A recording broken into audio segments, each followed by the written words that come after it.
Radha was pursuing her PhD, and her research had brought her to what was reputedly one of the most haunted places in the world. During her studies, she had heard stories about Shadowridge Manor, and she couldn't shake the thought that this old estate might be the most haunted location on Earth. She wondered why people were so terrified of it, imagining that the night still echoed with cries, screams, and desperate calls for help. Even today, people were wary of venturing there alone at night. Yet Radha always thought most of these tales were exaggerations. Ghosts, she believed, were just stories. And if her friend Lila weren't so impressed with the manor, she wouldn't speak of its fame.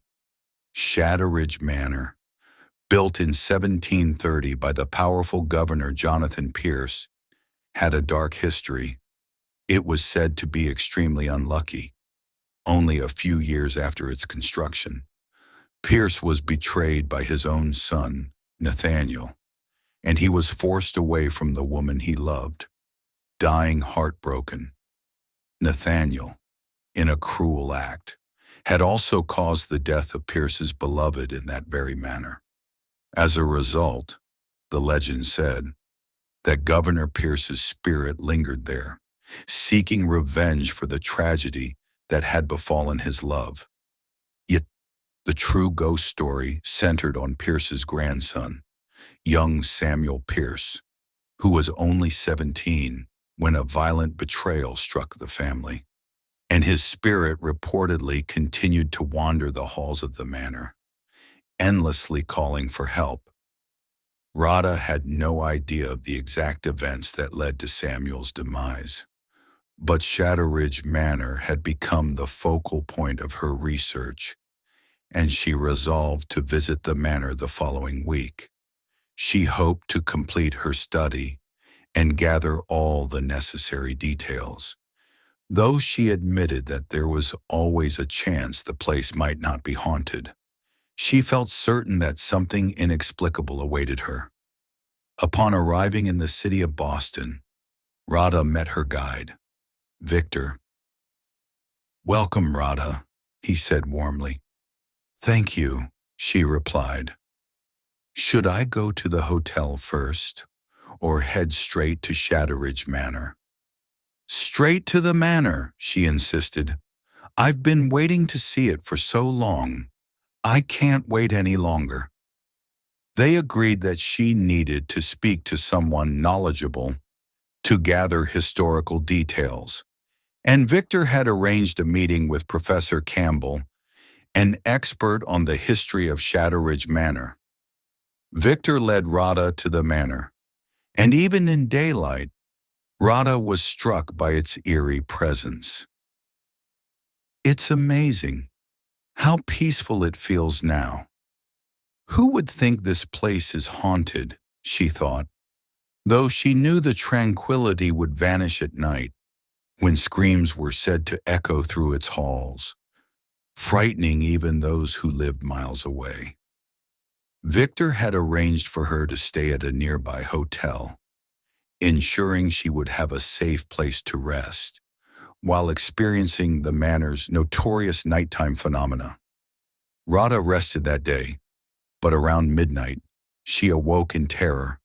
Voices whispered repeatedly, "Uncle, save me! Uncle, save me!" from the direction of the manor, even though she was miles away. Confused and frightened, she peered out the window, but darkness revealed nothing, only reinforcing her fear that the manor itself was somehow projecting the cries. The next morning, Victor arrived to check on her. "How was your night?" he asked. "I heard the voices," Radha said, trembling. "I can't believe it. They came from the manor itself."